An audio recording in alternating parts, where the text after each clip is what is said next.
Olá, amigos e amigas. Bem-vindos ao nosso bate-papo Entre Elas. Eu digo amigos porque você também é bem-vindo aqui no Papo das Mulheres. Mulheres que amam a Jesus e que gostamos de falar das coisas do reino de Deus. E eu hoje tenho a alegria de receber duas queridas aqui. A Mônica Apolônio, professora e também líder, junto com seu esposo, no Ministério de Casais. E a nossa cantora, a nossa diva, Jussara Quiregato, uma mulher que foi também transformada por Jesus. Aliás, nós três fomos transformadas por Jesus. Amém. E o nosso bate-papo hoje é muito interessante. É sobre um texto da Bíblia que nos desafia. Jesus fez um desafio. Lá em Mateus, Marcos e Lucas, ele falou aos seus discípulos: aquele que quiser vir após mim, negue-se a si mesmo, tome a sua cruz e siga-me. É sobre isso que nós vamos falar, sobre negar-se a si mesmo, o que seria isso, e ainda o mais assustador, que cruz é essa que o Senhor nos propõe?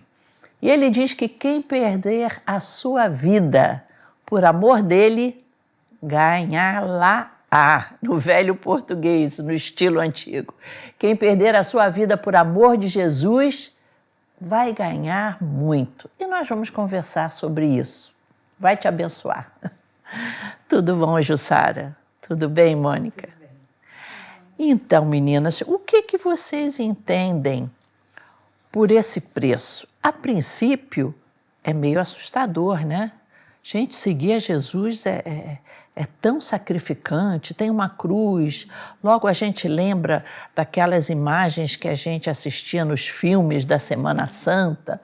O Senhor Jesus carregando a cruz, a coroa de espinho. O que será que o Senhor Jesus aqui estava nos falando sobre tomar a sua cruz? É um prazer estar aqui, pastora Claudete, muito bom estar aqui.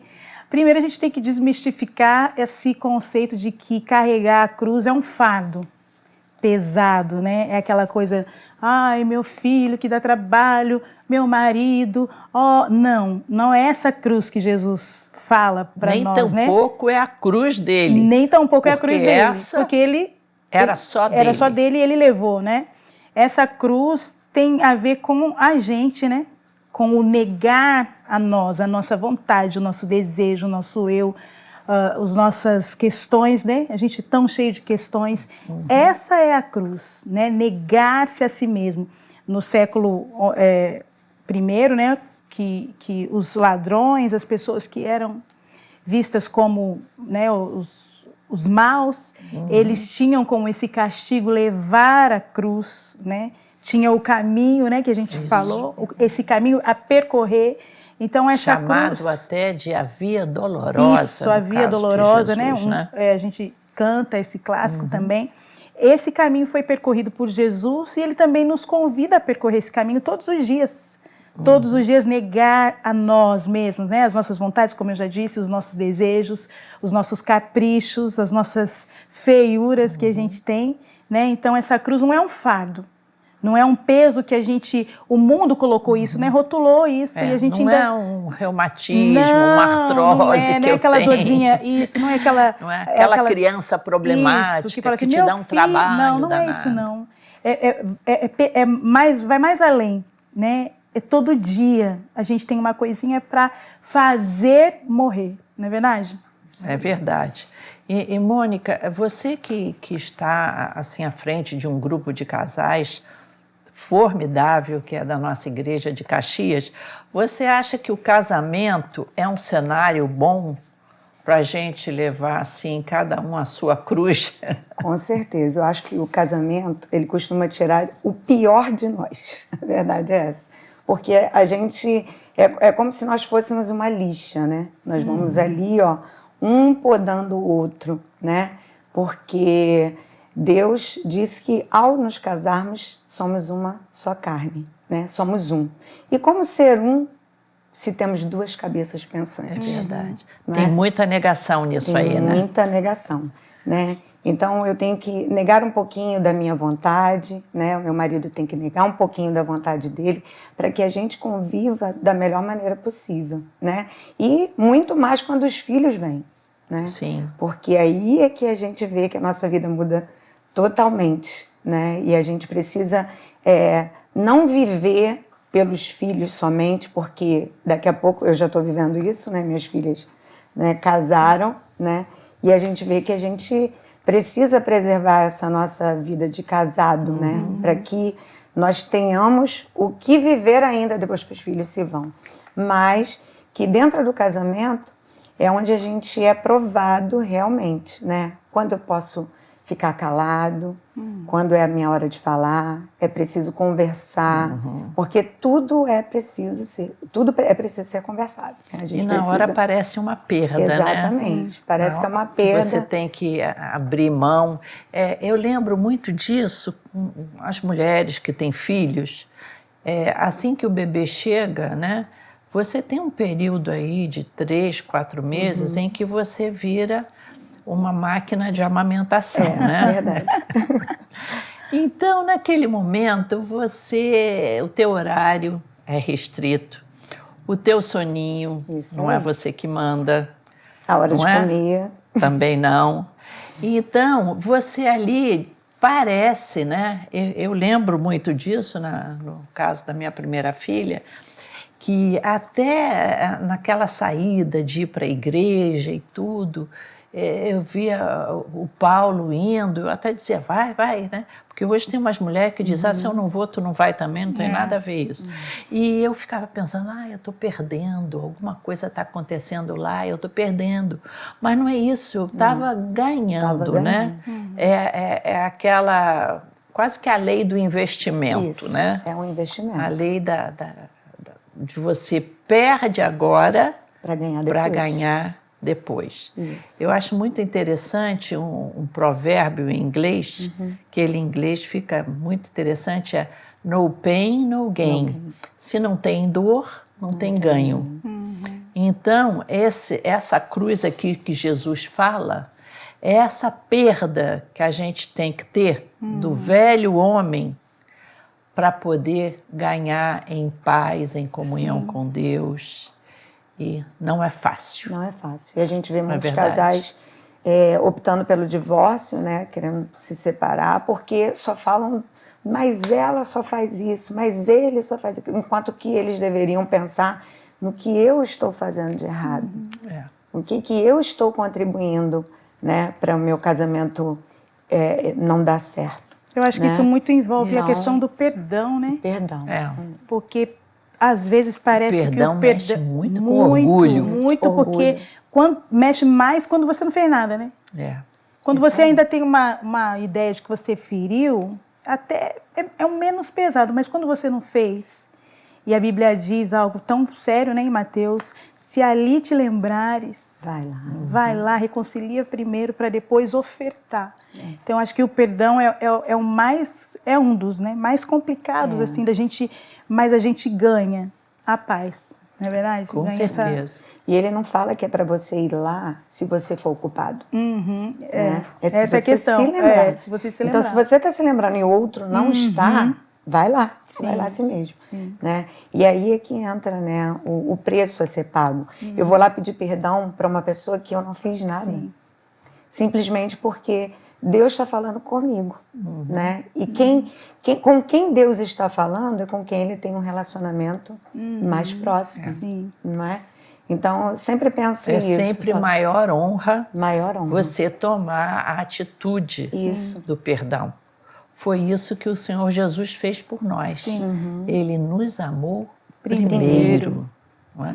Então, as pessoas muito confundem a cruz que Jesus levou, porque éramos nós que deveríamos estar ali pagando pelo nosso pecado, com a cruz pessoal que eu tomo voluntariamente. Interessante que nesse ponto aí Jesus também tomou a cruz dele também voluntariamente para nos trazer o perdão, para obedecer ao Pai. Então a gente, quando também toma essa nossa cruz, que é enfrentar esse velho homem que há em nós, é também com o objetivo de agradar a Deus. Sim, Com certeza. Não é verdade? Com certeza. Agradá-lo em todo o tempo, né, pastora Claudete? E o apóstolo Paulo já disse isso, né? Já não vivo mais eu, mas Cristo vive em mim, né? Que declaração! É uma declaração bonita, mas ao mesmo tempo é desafiadora, né? Porque todo dia você tem que fazer um pouquinho a velha Jussara morrer, né? A chata, a orgulhosa, a vaidosa, e como essas coisas nos afastam de Deus, né? Sim. E quando a gente tem essa atitude de fazer morrer, isso agrada o coração do Pai, né? Isso agrada, e a gente acaba se assemelhando ao Pai, que é o objetivo da gente se parecer com Ele, se parecer com o nosso irmão mais velho, Jesus, né? Onde, quando é batizado, ouve a voz, né? E diz: esse é meu filho amado, em quem eu tenho prazer, né? Em quem eu me comprazo. Então, que essa seja a nossa luta, e a gente vença essa luta, né? Todos os dias, de fazer esse velho homem morrer. E daí, né, que vem o livre-arbítrio que a gente tem, porque muitas vezes a gente pensa assim, se Deus poderia nos fazer sem o livre-arbítrio, né, que a gente ia fazer tudo certinho, né? Pensa, a gente ia fazer Deus tudo não quer robô, do jeito que Deus quer, mas nós temos o livre-arbítrio. E aí vem quando a gente se coloca, né, entre aspas, no lugar de Deus, quando a gente vê um filho nosso obedecendo aquilo que a gente pediu para fazer, né? E aí Deus fala, Deus tem ali a palavra dele, onde a gente aprende, né, o que é certo e o que é errado, porque nós todos sabemos o que é certo e o que é errado, mesmo aqueles que não conhecem a palavra de Deus. E aí, quando a gente faz o certo, né, e Deus fala, nossa, aí vem essa palavra, né? Vem a paz. E aí Deus fala, nossa, esse é meu filho, nossa, que lindo que ele está fazendo, né? Porque, eu parafraseando Deus aqui, né? Que é o sentimento que nós pais temos, né? Em relação aos nossos filhos. Porque é um prazer de ver alguém fazendo o que é certo, mesmo ele tendo a escolha de fazer o que é errado.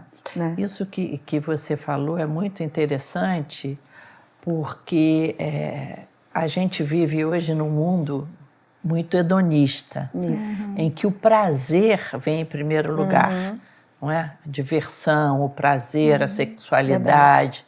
E você até que é professora, você deve lidar com isso todos os dias que você sai para trabalhar, não é?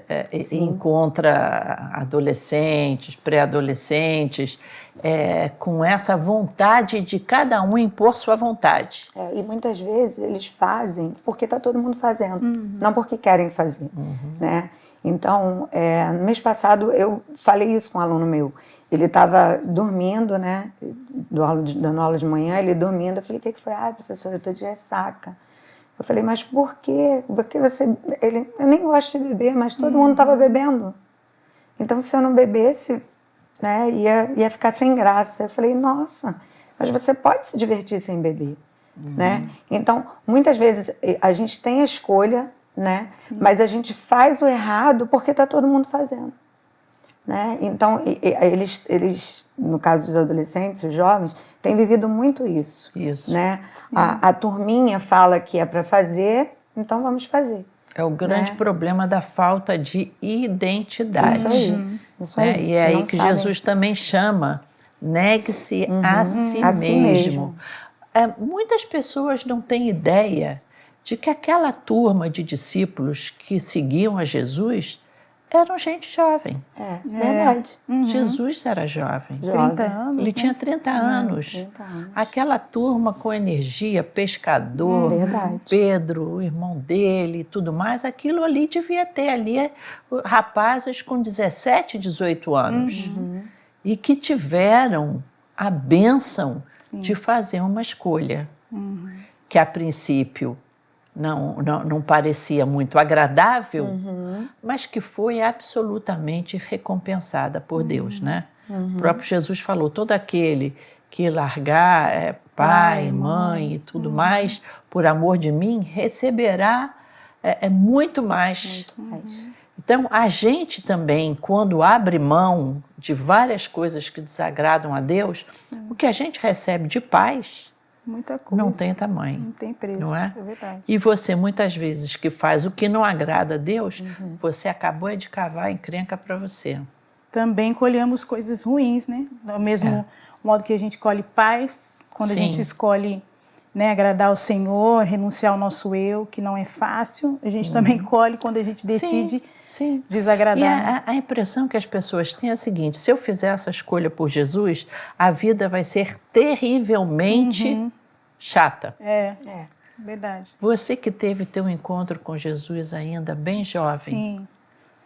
você achou que a sua vida piorou muito em termos de alegria, de aproveitar, companheirismo e tudo mais. Você chegou e pensou assim: nossa, entrei numa furada. Não. Escolhi seguir Jesus, tá muito enfadonho. Tem um texto que eu gosto bastante, pastora Claudete, Mônica, em Eclesiastes, que fala, e sempre que eu tenho a oportunidade de dizer para os jovens, eu digo, né?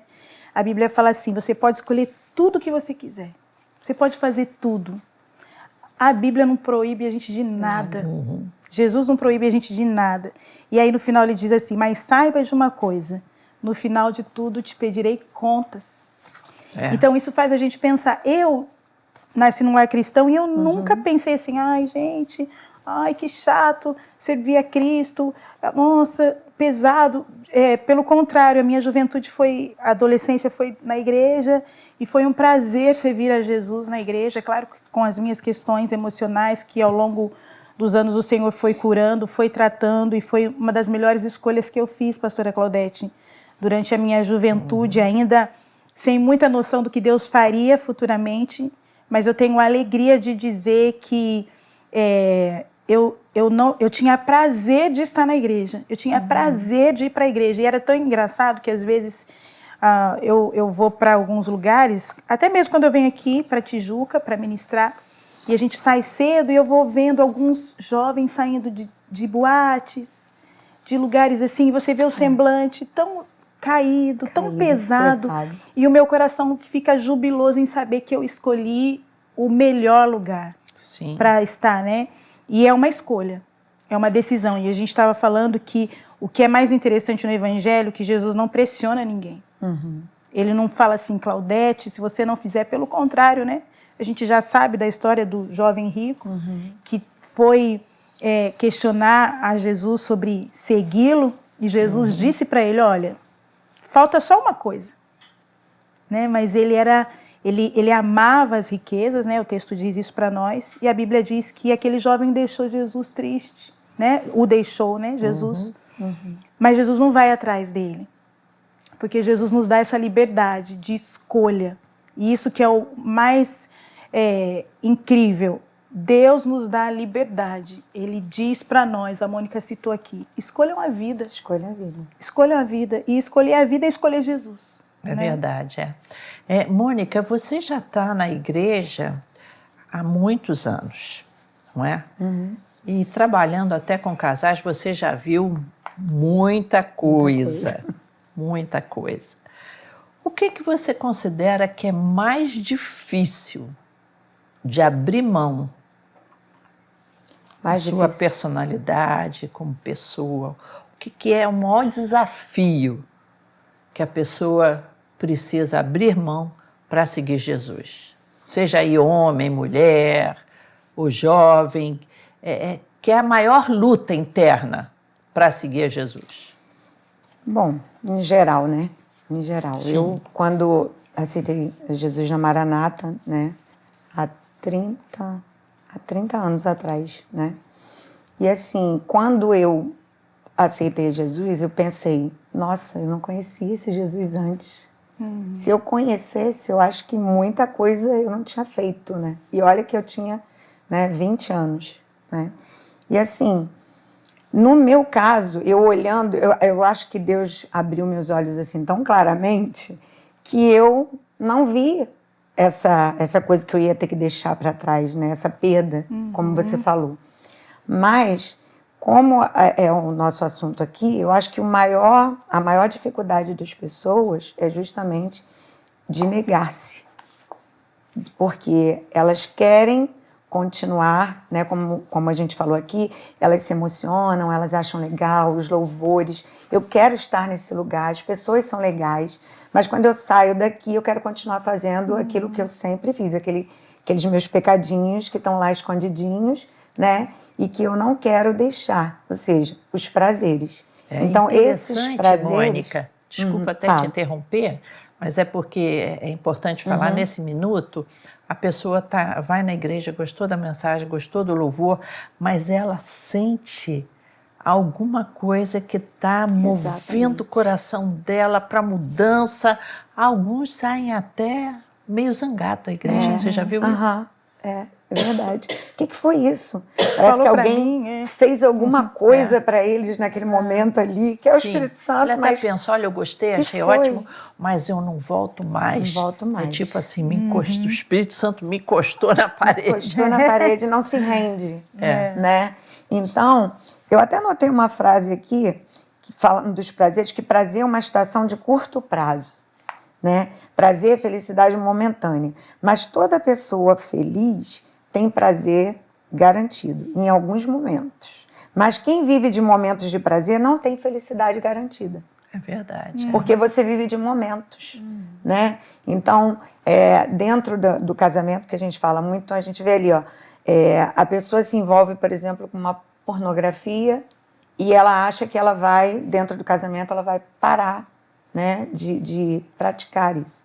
E aí, dentro do casamento, ela fica presa e não consegue sair disso. E tem terminado com muitos casamentos. Muitos casamentos. Por quê? Porque aquela felicidade ali, que ele achava que era só antes do casamento que ele ia precisar, digamos assim, ele continua e fica preso, vira escravo. É um vício. Vira um vício, né? Então, não consegue sair. Mas ele acha que aquilo ali não está atrapalhando nada. Porque a visão que eles têm é assim, não, mas eu só faço isso de vez em quando. É igual viciado em qualquer coisa. Exatamente. Quando eu quiser, eu paro. Porque ele não tem essa visão aberta, né, que eu falei aqui, que eu tive, Jussara também, né, já que olhando para os jovens saindo dos bares e tal, e você não vê felicidade naquilo. Porque a gente sabe qual é a verdadeira felicidade. Então, eu acho que o que falta mesmo, né, é o conhecimento. Por isso que a palavra de Deus diz que a gente precisa prosseguir em conhecer. Porque aquele momento, no primeiro momento, a gente discutindo isso aqui, né, esse assunto, a gente pensa o quê? Cruz é uma coisa ruim. Preço a pagar é uma coisa ruim. Quantas vezes a gente paga um preço alto numa coisa material que a gente fala assim, nossa, foi muito bem pago. É verdade. Porque foi uma boa qualidade, né? Uma roupa, a gente estava falando de roupa aqui, né? De boa qualidade, né? Um eletrodoméstico, algo que valeu a pena, porque durou muito. Uma vez eu escutei assim, uma pessoa bem simples, que tinha até dificuldade assim, financeira, me falando assim, olha, a coisa que eu não economizo é no sapato. Porque se for de boa qualidade, ele vai durar muitos anos. Muitos anos. Então não adianta você comprar aquele sapatinho que não é couro. Que vai durar 2 meses, 3 meses. Não é barato, sai caro. Sai caro. Verdade. Então, depende, né? Porque a gente fala que preço e valor, né? Então, do valor que você dá, aquilo que você está pagando. Foi um preço alto, mas tem valor. Sim. Né? É muito importante as pessoas saberem que o Evangelho é uma bênção. A visão que muitas pessoas têm de fora dos evangélicos é que nós temos uma vida muito limitada, uma vida muito sem graça. Sem graça, muito não pode isso, não pode aquilo. Que temos que ir à igreja como se fosse Somos obrigados a irmos à igreja e que somos pessoas muito críticas dos outros, não entendemos as fraquezas humanas. Quer dizer, as pessoas que não conhecem os evangélicos mais de perto têm uma visão muito errada do que é o evangelho.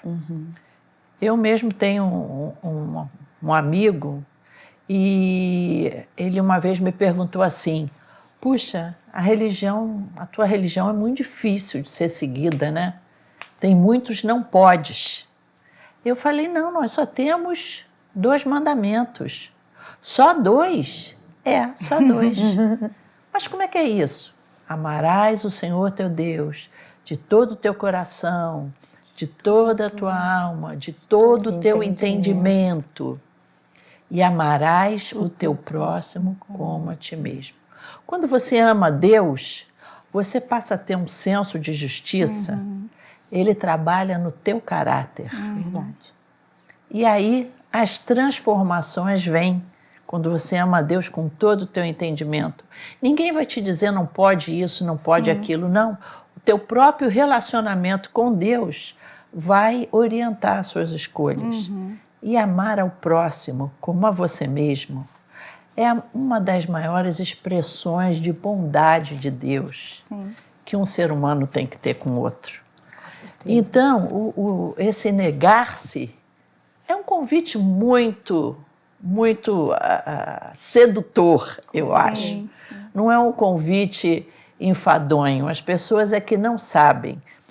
E eu acho muito importante para o nosso público que está nos assistindo dar essa oportunidade ao Espírito Santo de falar o teu coração, de tocar o teu coração, porque quem vai fazer essa obra transformadora não é você. Sim. Eu vou me sacrificar. Isso era uma visão antiga que tinha errada, né? Eu vou me dar chicotadas para matar o meu ego, ou vou subir de joelhos essa escada. Não, essa transformação em nós, quem faz é o Espírito Santo. Isso é ser livre, né, pastora? E porque Gálatas 5, né, diz isso, né? Foi para a liberdade que Cristo nos chamou. É verdade. Né? Portanto, permaneçam firmes e não se deixem submeter novamente a um jugo de escravidão. É verdade. Olha que coisa maravilhosa. Ser livre é isso. Isso. Ser livre dizer o é seguinte, isso. não, eu não quero me drogar. Isso aí. Eu não quero mais ter esse tipo de atitude grosseira que eu tenho. Exatamente. Eu não quero. Porque eu sou livre. É algo que é uma transformação que Deus faz no seu coração. Só Ele faz. Né? Gente, o tempo passa rápido, o assunto é muito intenso e eu gostaria até de fazer uma oração para quem está nos assistindo, que fez assim uma reflexão e pensou, poxa, eu reconheço que eu tenho várias coisas para mudar, inclusive para seguir Jesus, para ter paz, para parar de ter essa vida de confronto constante com a família, no trabalho, sempre uma vida que você não tem alegria de viver, que vê coisa errada em tudo, que não tem uma visão de esperança, de paz, e você não encontra forças em si mesmo para isso. Eu gostaria de orar porque não importa quando você vai assistir esse programa, o Espírito Santo vai trabalhar no seu coração. Amém. Não é? Vamos fazer essa oração. Pai querido, eu quero te pedir por essa pessoa que está nos assistindo e que o Espírito Santo tocou o seu coração com a convicção de que é necessário mudanças, é necessário negar-se a si mesmo, é importante falar, Jesus, faz uma obra no meu coração. Sim, Pai. Faça essa oração, você mesmo, e Jesus vai fazer uma obra no coração. Você vai tomar as suas dificuldades, vai negar-se a si mesmo, vai seguir a Jesus e vai encontrar muita paz na sua vida. Amém. Deus te abençoe. Amém. Obrigado, meninas. Foi um prazer estar aqui.